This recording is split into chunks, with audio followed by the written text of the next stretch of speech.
That takes us back to us, the people. Yes. What should we be doing as a people? People should mobilize. The people should organize themselves. Look, I give a simple example. I had the good fortune of being in Manila, in the Philippines, a week before Estrada was forced out of office. And I was talking about it in Salzburg in Austria last week. And there was some gentleman from the Philippines who actually works right now with Estrada, who is now a kind of mayor or something. I went to church on Sunday. I couldn't believe it was church.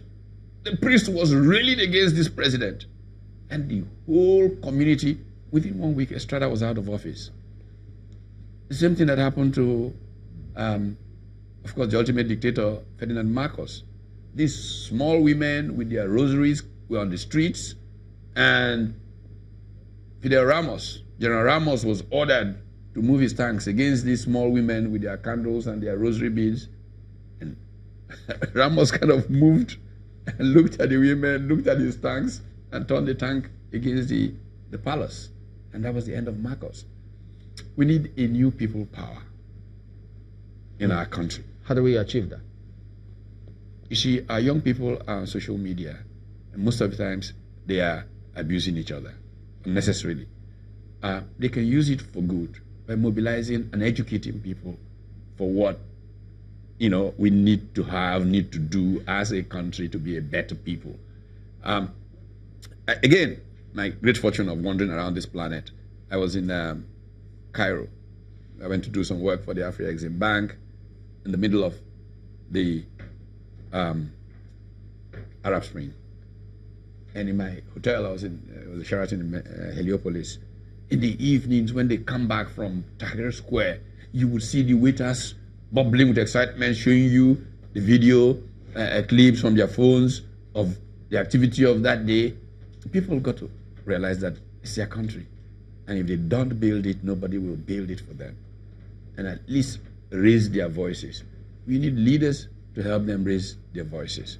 And if these voices get raised, the potential of Nigeria is still extraordinary. Mm-hmm. Now, the other side will be, you said the people need to this is our country, this is what we need to do. The question is, do they know the potential of their country?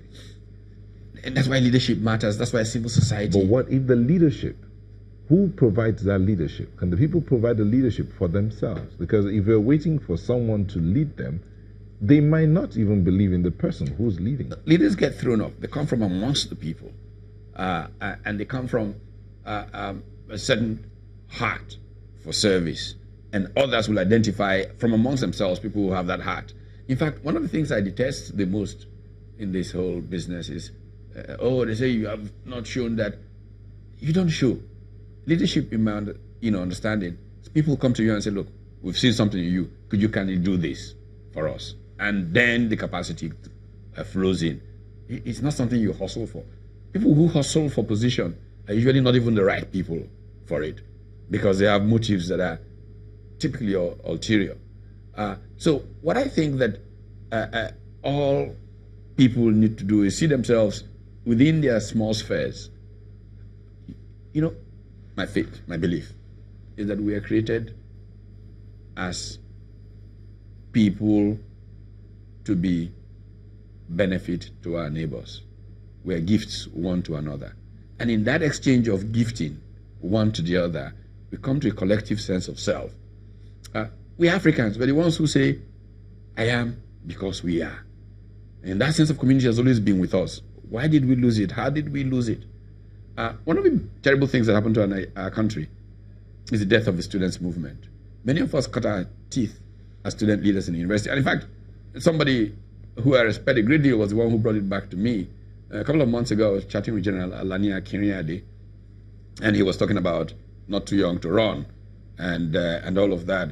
Oh, how Nigerian youth are complaining about a Macron coming up in France and then in Austria and Italy. He says, look, many of those fellows cut their teeth in the student movement. But in Nigeria, we've killed it. When people like you, referring to me, were students, that's where you cut your teeth. So what did we do? A very selfish political class, selfish military, destroyed the student movement. And today, we are not finding recruitment ground for those young leaders. Well, Prof, there's this school of thought that some politicians hold. I guess you hear it time and again. Some of them think that, well, they accuse technocrats, young people, of not being able to stand the heat, not trying to understand the system. That they just they think that they can just get in there and change it just like that, like magic. That they need to learn the tools of the trade, understand how it works, get a critical mass, get in there, see how they play with the system before you can make the change. But if you come in with a message and think you can change it immediately, some think it can't work. Look, people invent all kinds of rationalization of their bad behavior. What's the system? I've been around this system for so long. For all intents and purposes, I'm an establishment person. Let's be very frank. There's nobody who has run Nigeria since I was 19 years old that I have not had personal conversation. We've not been friends. Nobody. And so I'm not some guy from some fringe out there. But the truth is that there's not enough sincerity to understand that, there's something bigger than me that we are pursuing. And to allow people to work together. I was in Abuja yesterday. I was chatting with a number of people, Mambugaje and co. He says, look, we need to all sit down and figure out what we want to do with our country.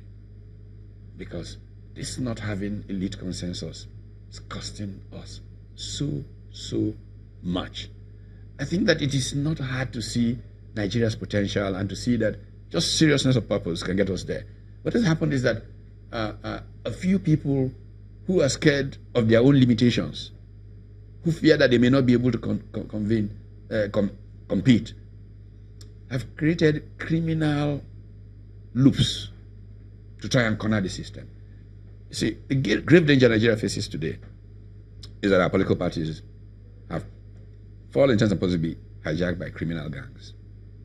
Whether they are cult guys, whether they are real, armed robber type criminals, or whether they are the new fascists who just want to dominate others, they've taken control of the political parties.